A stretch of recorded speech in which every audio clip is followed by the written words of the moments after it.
আসসালামু আলাইকুম। আমি Mohammad Mujarur Rahman, associate professor accounting, Kushtia government college Kushtia. Accounting 16/32 এর পক্ষ থেকে আপনাদেরকে শুভেচ্ছা এবং স্বাগতম। আমার এই চ্যানেল থেকে ইন্টারমিডিয়েট থেকে শুরু করে মাস্টার্স ফাইনাল ইয়ার পর্যন্ত সমস্ত ম্যাথ রিলেটেড ভিডিওগুলো আপলোড করা হচ্ছে। তো এই চ্যানেল থেকে যদি আপনি সুবিধা পেতে চান, তাহলে আমার একান্তই অনুরোধ যে আমার অভিজ্ঞতা থেকে, দীর্ঘ অভিজ্ঞতা থেকে বলছি যে আপনি এই ভিডিওটা থামাবেন, তারপর দেখে দেখে প্র্যাকটিস করবেন, তারপরে আরেকবার প্র্যাকটিস করবেন, তারপরে আরেকবার না দেখে প্র্যাকটিস করবেন, সলিউশন না দেখে। তখন দেখবেন যে আপনি অঙ্কটা বুঝে গেছেন। এতে আপনার যে সুবিধাটা হবে, সেটা সকালবেলা বই নিয়ে কোচিং সেন্টার অথবা কোনো জায়গায় শিখতে যাওয়ার জন্য যে কষ্টটা হবে, সেটা থেকে আপনি বেঁচে যাবেন। আপনার সময় এবং টাকা দুটোই সাশ্রয় হবে। আমি কুষ্টিয়া গভর্নমেন্ট কলেজে আছি অ্যাসোসিয়েট প্রফেসর অ্যাকাউন্টিং এবং বিভাগীয় প্রধান হিসাবে। আমার অভিজ্ঞতা থেকে আপনার উপকারের জন্য এই কাজটা করছি। তো এখান থেকে আপনাকে যে কথার কাজটা করতে হবে, এই গ্রুপের আরেকটি অঙ্ক আমরা করেছি, একদম সেম অঙ্ক। এর মধ্যে কিন্তু বেসিক্যালি কোনো পার্থক্য নাই। এখানে দেখেন goodwill, fixed asset, stock, holding কোম্পানির অঙ্ক, fixed goodwill, fixed asset, stock, note receivable, account receivable, B limited share, bank balance, এগুলো দেওয়া আছে। এই পাশে এগুলো দেওয়া আছে। এখানে দেখেন A profit and loss account of B limited ছোট ক্রেডিট ব্যালেন্স অফ টাকা 60,000 অন 31 ডিসেম্বর 2016। আমরা 2016 করে নিয়েছি, 2016। এ ডিভিডেন্ড অফ টাকা 10% was paid on July 2017 for 2016। The dividend was credited by A limited to its profit and loss account. আগের অঙ্কে যা ছিল এখানেও তাই আছে। A limited acquired the share of B limited on July 1, 2017, এখানে তাই আছে। The note payable of B limited was all accepted in favour of A limited. The half of the note, এখানে একটু পার্থক্য আছে, দি half of the note was discounted by A limited. তাহলে discount হয়নি কতটুকু? হাফ। আর included in the account payable of B limited টাকা 20,000 for good supplied by A limited. Half of the stock now still on hand of B limited include for good supplied by A limited at a profit of 20% on cost. এখানে on cost থাকাতে আপনার একটু change হবে, আর on sales থাকলে আর এক রকম হবে। তো আমরা যে কাজটা প্রথমে করব, সেখানে আমরা প্রথমে দেখব যে দুইটা জিনিস আমরা বেছে নেব, রেশিও এবং at the date of acquisition. এখানে দেখেন অ্যাট দি ডেট অফ অ্যাকুইজিশনটা, অর্থাৎ শেয়ার ক্রয়ের তারিখটা, at A limited acquired the share on of B limited 1 July 2017। আরেকটা জিনিস আমরা দেখব, এখানে তার মূলধনের পরিমাণ কত, ক্যাপিটাল 2 লাখ, পার শেয়ার 10, অর্থাৎ 20,000 ইউনিট, 20,000 শেয়ার। এর ভিতর থেকে কত অ্যাকুইজিশন হচ্ছে, বি লিমিটেড অ্যাকুইজিশন 60,000। এটা হচ্ছে, তাহলে ওয়ার্কিং এক আমাদের করতে হবে। ওয়ার্কিং এক আমরা করি। এখানে a limited is two minority 16,000 into 4,000, তার মানে এই 2 লাখ ডিভাইডেড 10 ইকুয়াল টু 20,000। এর ভিতর থেকে A limited acquired 16,000 and minority 4,000, or ratio হবে profit distribution ratio of B limited 4:1। এই কাজটা করতে হবে। ওয়ার্কিং এক হলে পর ওয়ার্কিং 2-এ যাব, এটা বি লিমিটেডের। এখানে দেখেন যে profit and loss account of B limited showed a credit balance of টাকা 16,000 অন ডিসেম্বর 31, 2016, অর্থাৎ জানুয়ারি 1, 2017। প্রফিট 1/1/2017 60,000। এখন তারপরে বলেছে on December 31 A dividend of 10% was paid on July 17 for 2016। এখানে আমরা ডিভিডেন্ড দেবো এই 2 লাখের উপরে 10% ডিভিডেন্ড। তাহলে এখানে যায় কত, 2 লাখের উপরে এখানে 2 লাখের উপরে আমাদের এই 2 লাখ, এখানে 2 লাখ ইন্টু 10%, এখানে 20,000। তাহলে প্রফিট আফটার ডিভিডেন্ড থাকে 40,000। এখন এখানে দেখেন আগের অঙ্কটায় প্রফিট ছিল, কিন্তু এখানে আছে লস, অ্যাসেট দিকে লস, ব্রিটিশ মেথডের অঙ্ক, লস আছে, লস, প্রফিট অ্যান্ড লস। তাহলে এন্ডিং লসটা, এখানে এন্ডিং লস আছে 90,000। তাহলে net profit, net loss 2017 balancing figure 1,30,000। এটা অ্যাড হবে, এটা লস আর এটা প্রফিট, এটা এখন তার নিট লস এই টাকাটা রয়ে গেছে, এটা এটা নিট লস, এটাও নিট লস। এবার আমাদের যা করতে হবে প্রি অ্যাকুইজিশন এবং post acquisition working three, pre acquisition profit আর পোস্ট অ্যাকুইজিশন প্রফিট। এখানে আমরা একটু দেখে নিই। A limited acquired the share of B limited on July 1, 2017। এখন আমরা এখানে তাহলে লিখব pre acquisition profit before July 1, 2017, post acquisition loss after July 1 to 31st December 2017। এখন এখানে আমাদের দেখতে হবে এ লিমিটেড বি লিমিটেডের রিজার্ভের পরিমাণ কত, 40,000। 40,000 আমরা এখানে বসাই দিলাম। এবার এখানে ডিভিডেন্ড দেওয়ার পরে কত টাকা থাকছে, ডিভিডেন্ড তারপরে after dividend, profit after dividend থাকছে 40,000। তাহলে এখানে আমাদের টোটাল 80,000। এবার নিট লস হয়েছে কত কারেন্ট ইয়ারে, 1,30,000। তাহলে 1,30,000 ইন্টু 6/12, আর এই পাশ হবে 1,30,000 ইন্টু 6/12, অর্থাৎ 65,000। এটা কিন্তু লস, 65,000 লস। তাহলে এটা কিভাবে হলো, কেন 6/12 হলো কেন? এখানে জয়েন্ট অ্যাকুইজিশন ডেট July 1, এই জন্য এটা ডিভাইডেড হয়ে গেছে। এটা যদি 1 নভেম্বর হতো তাহলে প্রিতে হতো 10 মান্থ, পোস্টে হতো 2 মান্থ। 1 এপ্রিল হলে প্রিতে হতো 3 মান্থ, পোস্টে হতো 9 মান্থ। এইভাবে ভাগ হবে।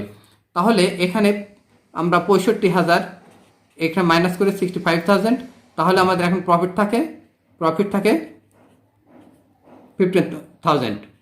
15 ইন্টু এই রেশিও ইন্টু 4/5, অর্থাৎ এখানে 12,000 প্রফিট, এখানে 1/5 ইকুয়াল টু 3,000।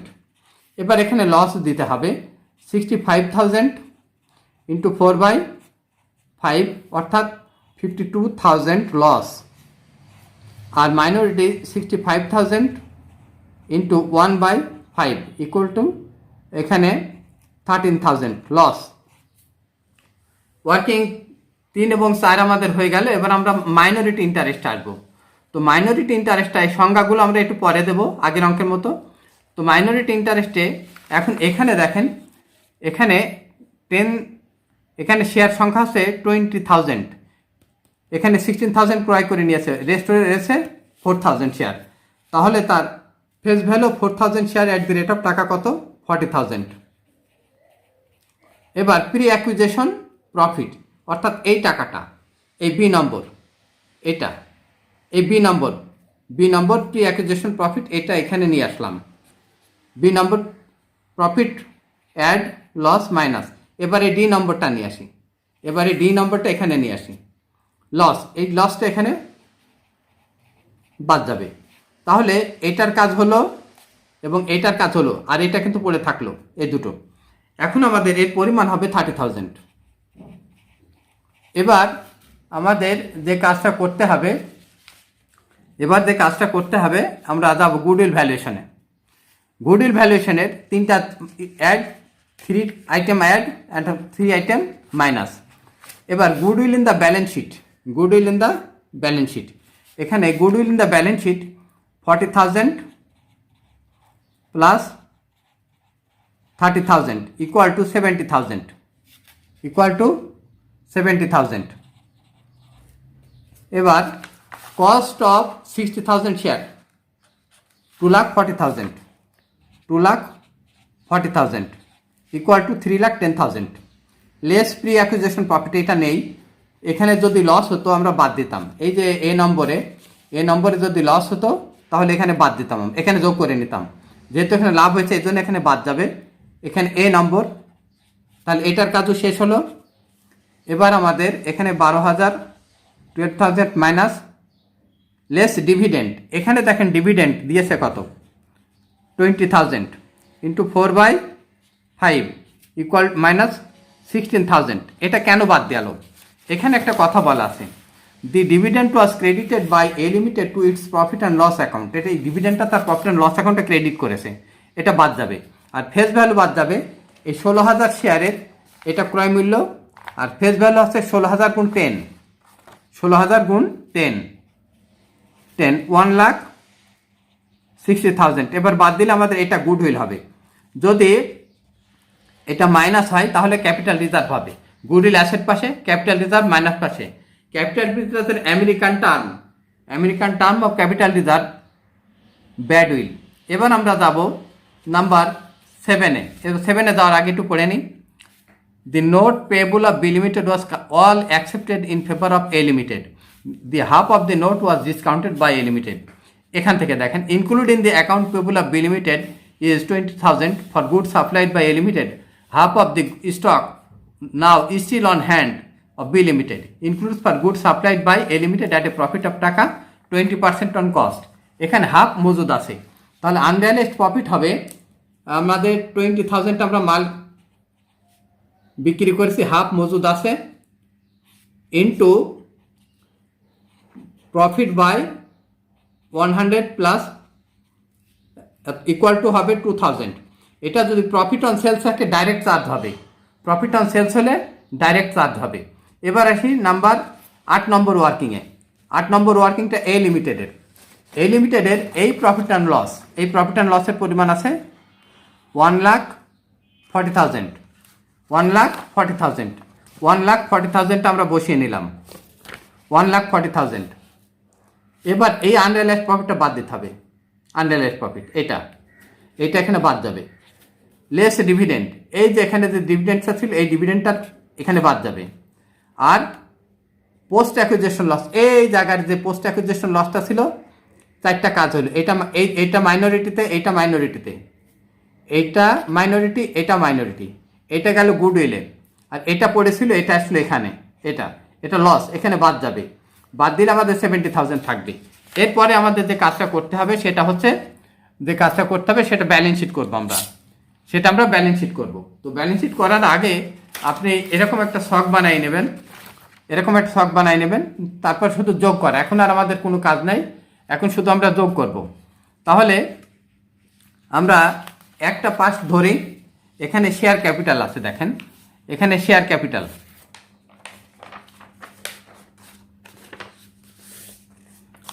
এখানে শেয়ার ক্যাপিটাল আছে, এখানে শেয়ার ক্যাপিটাল আছে, এখানে শেয়ার ক্যাপিটাল আছে। শেয়ার ক্যাপিটাল শুধু এইটা বসবে, এটা বসবে না, কারণ এটা গুডউইল এবং মাইনরিটির মধ্যে চলে গেছে। শেয়ার ক্যাপিটাল 5 লাখ বসাইলাম। এবার জেনারেল রিজার্ভ এটা বসবে না, কারণ এটা প্রি অ্যাকুইজিশন প্রফিটে চলে গেছে, এটা বসলো। এবার প্রফিট অ্যান্ড লস, আমাদের প্রফিট অ্যান্ড লস ওয়ার্কিং 8, এই যে profit and loss working 8, 70,000। Minority interest working 5, এবার আসি আমরা নোট পেয়েবলে। এখানে আছে বি লিমিটেডের 40,000। এখানে দেখেন half of the note discounted, এই নোটের অর্ধেক বাটা করেছে, তাহলে বাকি আছে কত? 40,000। এবার আসেন অ্যাকাউন্ট পেয়েবলে, এখানে আছে 80, এখানে আছে 60, 80 আর 60 আমরা যোগ করলাম। এবার কে কার কাছ থেকে মাল কিনেছে, including the account payable of B limited, এটা সেট আপ হবে। সেট আপ জিনিসটা বলি, যে সেট আপের গল্পটা আগে বলেছি, এখন এই সেট আপটা আমরা এখানে বাদ দিয়ে দিলাম, তাহলে আমাদের এখানে থাকলো 9,40,000। এবার আমরা অ্যাসেটে আসবো। এবার অ্যাসেটের দিকটা আমরা আসি। এবার অ্যাসেটে দেখেন গুডউইল, এটা আসবে না, এই অ্যামাউন্ট দুটো আসবে না। কারণ কি, এই গুডউইল আমরা অলরেডি এখানে মার্জ করে নিয়েছি ওয়ার্কিং 6-এ আমরা মার্জ করে নিয়েছি 1,22,000। এবার ফিক্সড অ্যাসেটে আসেন। ফিক্সড অ্যাসেটে কোনো সমন্বয় নাই, যা ছিল তাই যোগ করে দিলাম। এবার স্টকে আসেন, 2 কোম্পানির স্টক হলো, আর এই আনরিয়ালাইজড প্রফিট যেটা ছিল, এই আনরিয়ালাইজড প্রফিট এটা বিক্রেতা কোম্পানির প্রফিট থেকে এবং ক্রেতা কোম্পানির স্টক থেকে বাদ যাবে। তাহলে এই আনরিয়ালাইজড প্রফিটটা আমরা এখানে বাদ দিয়ে দিলাম, তাহলে আমাদের এখানে থাকলো 78,000। এবার আসে নোট রিসিভেবল 60,000, তাহলে হাফ ডিসকাউন্ট করেছে 40,000, ওই পাশে আমরা বাদ দিয়ে দিয়েছি, এখানে বাদ দিলে আমাদের 40,000 থাকে। এবার আসেন অ্যাকাউন্ট রিসিভেবল, এই দুটো, তারপর সেট আপ আমরা বাদ দিয়ে দিলাম, এবার ক্যাশটা যোগ করে দিলাম, আমাদের অঙ্ক হয়ে গেল। এবার আমরা থিওরিতে আসবো। থিওরিটার কী কী আলোচনা করলাম আমরা সেটা একটু আলোচনা করে নিই। What is holding company? A holding company is a company that owns at least 51% the outstanding share of other company. যদি কোনো কোম্পানি আর একটা কোম্পানির কমপক্ষে 51% শেয়ার ক্রয় করে তবে ক্রেতা কোম্পানিকে বলে হোল্ডিং কোম্পানি, আর যে কোম্পানি বিক্রি করেছে তাকে বলে subsidiary company. What is subsidiary company? The company which ownership control by another company. যদি কোনো কোম্পানির মালিকানা সত্ত্বে অন্য কোনো কোম্পানি শেয়ার ক্রয়ের ফলে নিয়ন্ত্রণ করে তবে সেই কোম্পানিকে বলে সাবসিডিয়ারি কোম্পানি। এখানে বি কোম্পানি হচ্ছে subsidiary company. What is minority interest? Minority interest is the portion of subsidiary কোম্পানির share that is not owned by the patent company. অর্থাৎ সাবসিডিয়ারি কোম্পানিতে আমাদের যে 20,000 শেয়ার ছিল তার ভিতর থেকে এক লিমিটেড কিনে নিয়েছে 16,000, বাকি যে 4,000 শেয়ার ছিল সেই 4,000 শেয়ারের যারা মালিক তাদেরকে আমরা মাইনরিটি ইন্টারেস্ট বলি। এই মাইনরিটি ইন্টারেস্ট আমরা এইভাবে ক্যালকুলেশন করি, অর্থাৎ শেয়ারের সাথে প্রি অ্যাকুইজিশন এবং পোস্ট অ্যাকুইজিশন প্রফিটের সমন্বয় হয়। What is unrealised profit? Holding company and subsidiary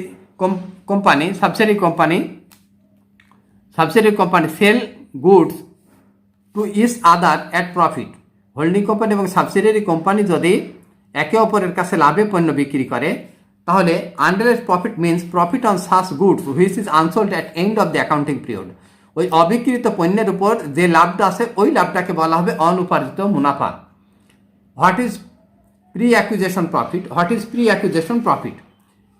pre acquisition profit বলতে আমরা এই যে এখানে যেটা দুটো ভাগ করে নিয়েছি এই দুটো, এটা আর এটা, তাহলে প্রি অ্যাকুইজিশন প্রফিট আর the profit which exist in a subsidiary company at the date of acquisition.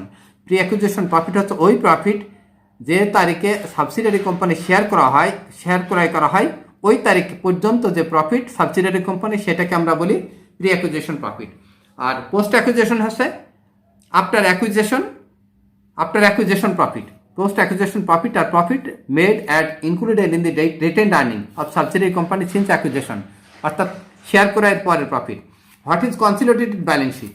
A balance sheet represent that asset, liabilities and stock holder equity of holding company and all its subsidiary company.